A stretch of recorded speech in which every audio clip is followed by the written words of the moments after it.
नमस्कार शेतकरी मित्रांनो। तर 2024च्या पीक विमा संदर्भातलं महत्त्वाचं असं अपडेट समोर आलेलं आहे। तर सरासरी 2023 आणि 24 पावसाचं प्रमाण लक्षात घेऊन आणि राज्य सरकारच्या माध्यमातून आता जो काही अग्रिमचा 25% पीक विमा मंजूर करण्यात आलेला आहे, तर तो आता सर्व शेतकऱ्यांच्या खात्यावरती जमा केला जाणार आहे आणि ही सर्व शेतकऱ्यांसाठी आनंदाची बातमी आहे। तर 34 जिल्ह्यातील शेतकरी जे आहे ते 34 जिल्ह्यातील शेतकऱ्यांना हा पीक विमा मिळण्याचा मार्ग मोकळा झालेला आहे। तर हेक्टरी किती मिळणार आहे, कोणत्या पिकासाठी मिळणार आहे आणि किती महसूल मंडळे पात्र आहे किंवा त्या शेतकऱ्यांच्या खात्यावर हेक्टरी किती पडणार आहे, याचं सविस्तर अपडेट फक्त 2च मिनिटांमध्ये आपण घेणार आहोत। त्यापूर्वी तुम्ही जर चॅनलवरती नवीन असाल तर असे शेतीविषयक नवनवीन व्हिडिओ बघण्यासाठी चॅनलला सबस्क्राईब करा। व्हिडिओ कुठे स्क्रिप्ट करू नका, जेणेकरून तुम्ही जर या पीक विम्यापासून वंचित असाल तर तुम्हाला नक्कीच कळून जाईल की तुम्ही काय आहे पीक विम्यापासून वंचित आहे। तर शेतकरी मित्रांनो, राज्यातील ज्या जिल्ह्यामध्ये अद्यापही पीक विम्याचं वाटप झालेलं नाही त्या जिल्ह्यातील शेतकऱ्यांसाठी आनंदाची बातमी।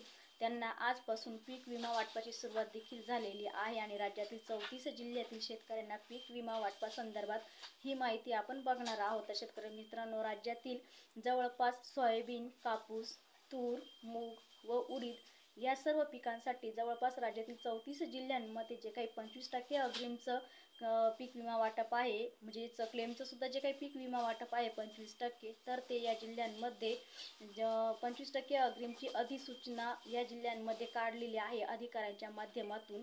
तशी ती निर्गमित देखील करण्यात आलेली आहे, परंतु आत्तापर्यंत बहुतांश शेतकरी असे आहे की हे या 25% अग्रिमच्या पीक विम्यापासून वंचित आहे आणि सर्वात महत्त्वाचं, हे पात्र असून सुद्धा या शेतकऱ्यांना पीक विमा हा मिळालेला नाही।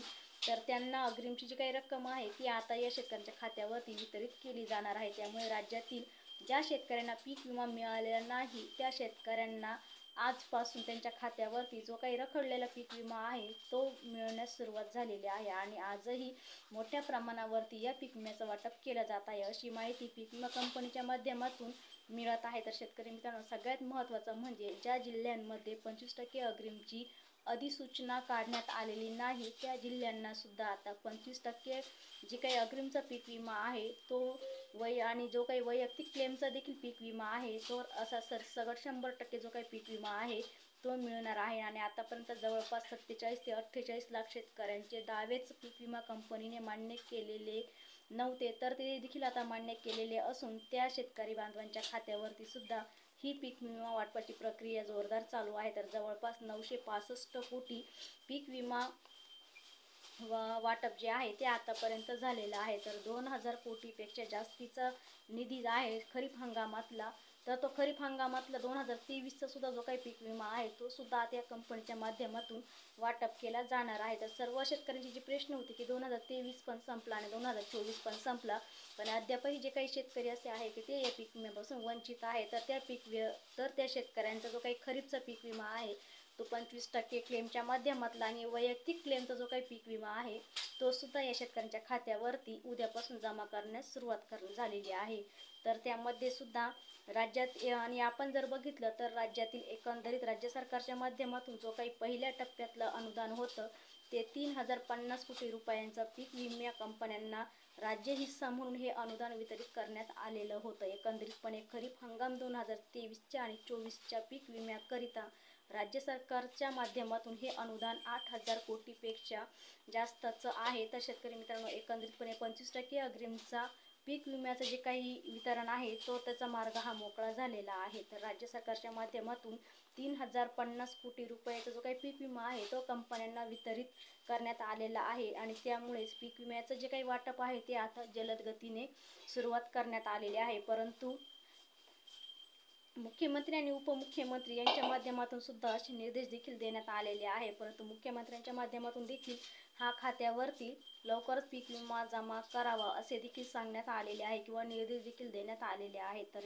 यामुळे 25% अग्रिमचा पीक विमा आणि उर्वरित 75% जो काही पीक विमा आहे तर तो मिळवण्याकरता आता जिल्ह्याची अंतिम आणेवारी ही 50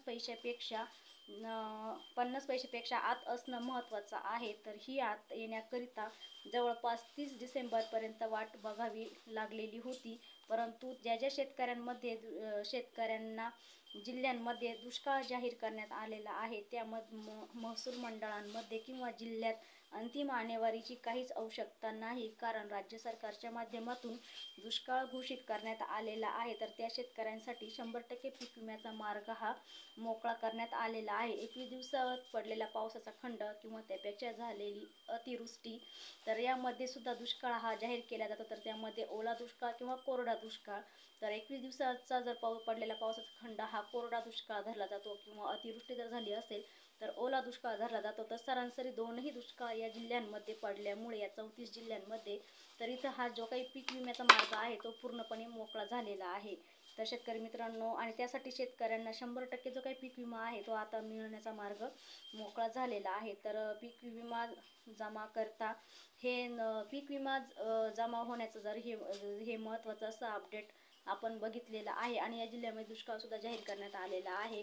तर ते जिल्हे कोणते आहे आपण पुढच्या व्हिडिओमध्ये बघणार आहोत. त्यापूर्वी तुम्ही जर चॅनलवरती नवीन असेल तर नक्कीच चॅनलला सबस्क्राईब करा. पुन्हा भेटू असेच एका नवीन व्हिडिओमध्ये. तोपर्यंत सर्वांना धन्यवाद.